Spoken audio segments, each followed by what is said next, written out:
What's going on, everybody? Welcome back to another Networking with Nyko. And today, we are going to be talking about when did I decide that I wanted to transition successfully into a trans man?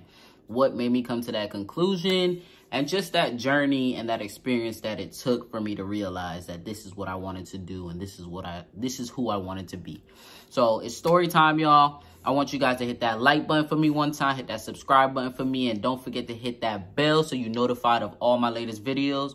I'm going to try and drop videos daily for you guys right now because I have a lot that I want to cover. So just stay tuned, y'all. So story time, grab your popcorn, get your drinks, and sit back and listen to the story, y'all. All right, so what made me realize that I wanted to become a trans man was literally a scare that I had last year, February 2020. Where I thought I had breast cancer, essentially. One day, I realized that I had a lump in my breast. Now, I don't normally check my breast, but that day, I don't know, something happened, and I ended up feeling my breast, and I realized that there was a lump. Of course, I didn't know how to really check my breast, so, of course, I called my mom. I was like, hey, ma, check out. I really don't know what I'm doing, so I need you to check my breast to see if I have a lump in my breast.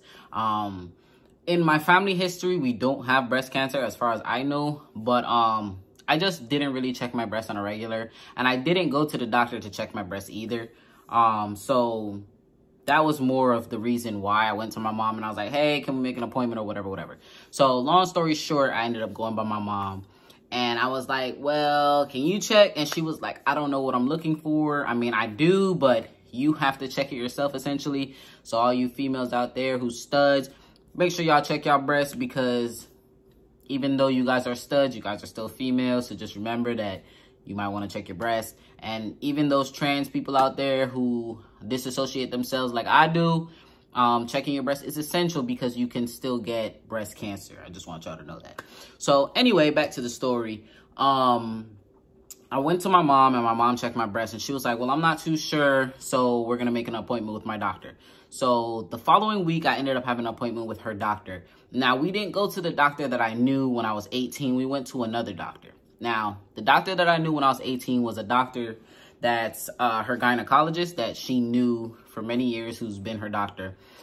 This gynecologist, he's pretty cool. It's a white guy. He's pretty awesome. He's pretty straightforward. That's what I like about him. So, like, whatever you say to him, he's just going to give you, like, the direct answer. He's not going to beat around the bush or whatever. So that's what I liked about him. So anyway, I met him when I was 18 because I wanted to know if I had to see him on a regular because, of course, I'm a female. You have to get your, I'm going to call it a cookie. You're going to have to get your cookie fixed and cookie checked. Not fixed, I should say. You're going to have to get your cookie checked out. So anyway, I wanted to know if I had to because I'm a touch-me-not stud. That's what I was. I was a touch-me-not stud before I turned into a trans man. So no one would touch down there. No one would put anything down there. No sexual intercourse with a guy. I was just strictly nothing down there. So I was talking with him to see if I had to get checked down there, of course, to swab and, you know, make sure you don't have any viruses or anything of the sort. So talking with him, he was like, essentially, you don't have to because if we check, there's going to be nothing there if you're a touch-me-not, technically. So he just told me if I'm not sexually active with a male or a female, no, you actually do not have to get that checked. It is your prerogative if you want to get checked, but then essentially you're going to be checking for nothing. It's going to be checking against nothing. So essentially I did not check myself around that time, but I did get myself checked. Last year, February 2020, when I went in to check my breast with that first doctor, she made me feel super uncomfortable. I realized that I was very dysphoric because I did not know how to answer any of her questions.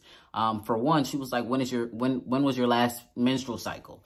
And I'm like, well, I came here about my breast. I don't remember talking about my menstrual cycle. So anyway, she was just like, you know, that's just what we have to ask, go down a list or whatever. So I'm just like, I don't remember, man. Like, that's one thing about me, y'all. Because I'm not sexually active with a guy, I never paid attention to my menstrual cycles. Like, I just feel like I didn't need to. Like, I know it's gonna come whenever it comes, if it does come, because I was one of those kids growing up that if I did get my menstrual cycle, it was just like I would get it for like a day or two, 3 days maybe. I wasn't that typical kid that would get it for a week and longer and then like be in like a bunch of pain. Here and there, I would like get really famished, very faint around my period time because I was low in iron, but it wasn't like, I wouldn't say I had like the pain that most females go through. I'm sorry, females, but y'all the real MVP because y'all be going through some pain that I probably wouldn't be able to go through. But what else can I say? She just made me feel very uncomfortable. Like, it was just like, dang, I really disassociate myself from all my female body parts. So essentially she was just asking me why I never checked my breast or whatever myself, or if I didn't know how to check it. And I was just like, no, ma'am, I really don't. So essentially she made me feel very uncomfortable about the whole situation. So I was just like, okay, I want to go see your doctor now, mom. Because she did end up checking my breast, and she did end up telling me that there was lumps in my breast. I had a lump in both of my breasts on the same side, on each side. It was the same lump, she said. So she said it was a benign lump or whatever. So I guess that's not something that's too urgent or too much of an issue or whatever.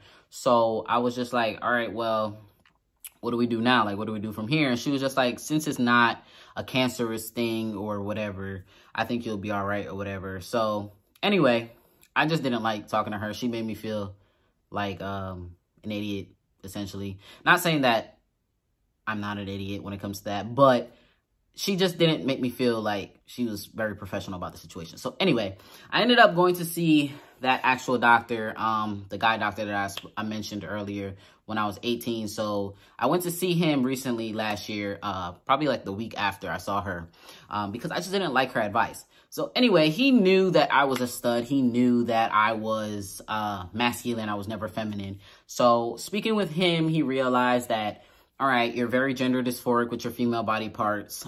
There's different routes that you can take, and transitioning into a man is one of them. So I always knew growing up that I wanted to transition. Well, let me say, I always knew that I wanted to be a boy, and I always knew that I wanted to remove my breasts. That was one thing I always used to throw around. Like, I always used to be like, hey, ma, one day I'm going to get rid of these boobs. Or I used to tell my exes that, and they just weren't really for it. They just didn't believe me or whatever, which, I mean, looking at me now in 2021 with no breasts, I probably wouldn't have said I saw this coming. I knew I wanted to do it. I just didn't know how I'll get it done. So I'm pretty much grateful for that situation, that I was able to get them removed.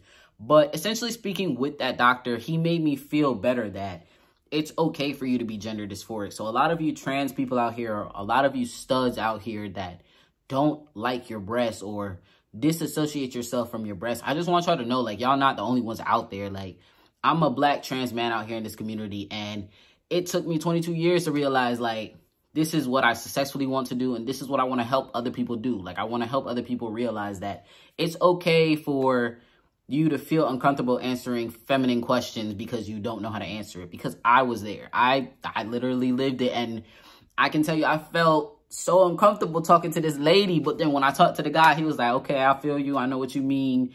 You know, like, he was able to understand, like, all right, you're gender dysphoric, and that's a situation out here in this world, and these are the routes that you need to take. And essentially speaking with him, he was just like, since you're going to go this route, you got to start T, you got to find an endocrinologist.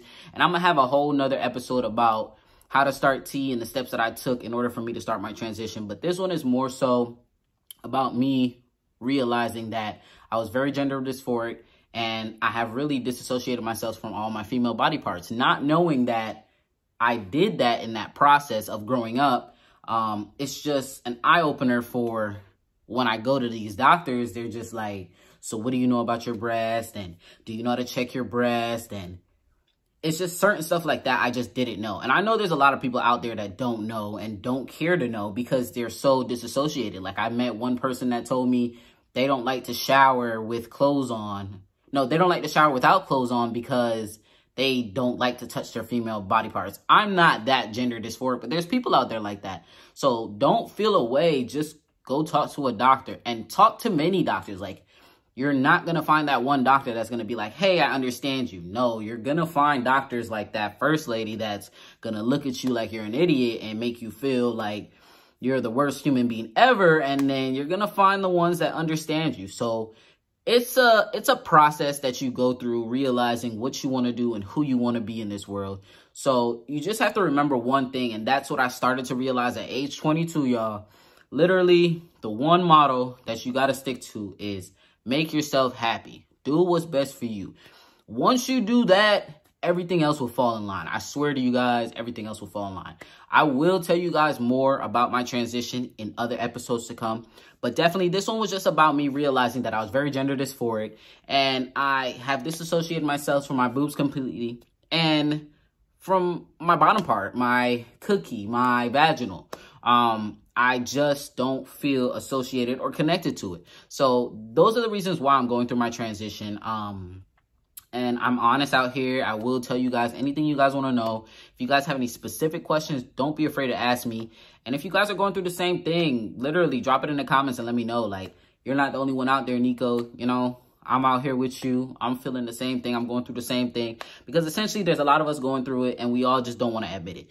I was there. And I just want y'all to know, like, the one thing to do is make yourself happy. Once you do that, you good to go, y'all. Literally, I promise y'all. So if you guys haven't already and you guys seen this video, definitely hit that like button. Don't forget to hit that subscribe button. And don't forget to hit that bell so you guys will be notified of all my latest videos. There's more to come. And yeah, there's just more to come. So definitely stay tuned. If you guys have specific questions that y'all want to know or specific problems that y'all dealing with, definitely drop them in the comments below. Don't forget to hit that like button on this video, and I'll see y'all soon. Later,